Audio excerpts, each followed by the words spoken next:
নমস্কার, পাক বিচিত্রা সকলকে স্বাগত জানাই। আমি আজ আপনাদের এই গরমে ঠান্ডা ঠান্ডা কলা লুচি বানিয়ে দেখাবো। আপনারাও এই গরমে লুচি বানিয়ে খাবেন, দেখবেন খুব ভালো লাগবে। আমার রেসিপিটি কেমন লাগলো আমার কমেন্ট বক্সে অবশ্যই কমেন্ট করে জানাবেন।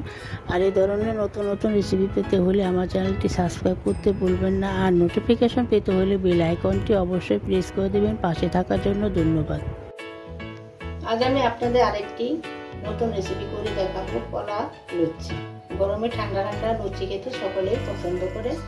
তার জন্য আমি 4টে সিঙ্গাপুরি কলা নিয়েছি, 2 কাপ টক দই নিয়েছি, মধু নিয়েছি, চিনি নিয়েছি, এখানে 3 টেবিল চামচ জয়ফল নিয়েছি, 4 চামচের 4 ভাগের 1 ভাগ গুঁড়ো করে নিয়েছি, আর এলাচ গুঁড়ো নিয়েছি 4 চামচের 4 ভাগের 1 ভাগ।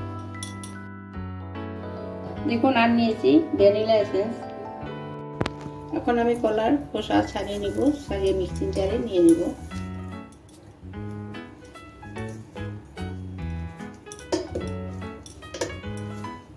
সবগুলো কলা খোসা ছাড়িয়ে নিচ্ছি।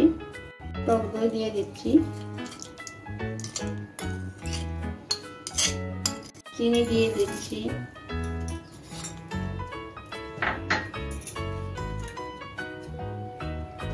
এক টেবিল চামচ মধু দিয়ে দিচ্ছি। আপনারা চাইলে শুধু মধু দিয়েও করতে পারেন অথবা শুধু চিনি দিয়েও করতে পারেন।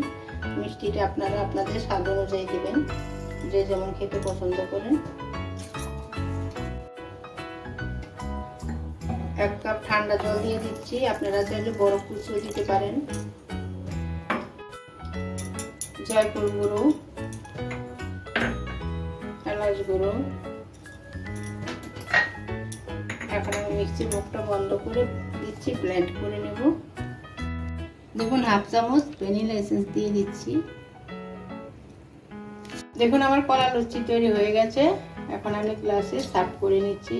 আপনাদের যদি এলাচ গুঁড়ো, জয়ফল গুঁড়ো আরো প্রয়োজন হয় অ্যাড করতে পারেন।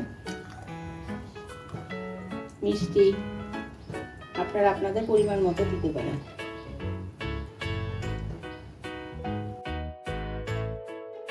দেখুন, আমার কলার লস্যি তৈরি হয়ে গেছে। আমি যেভাবে বানালাম আপনারাও সেভাবে বানিয়ে খাবেন, দেখবেন খুব ভালো লাগবে।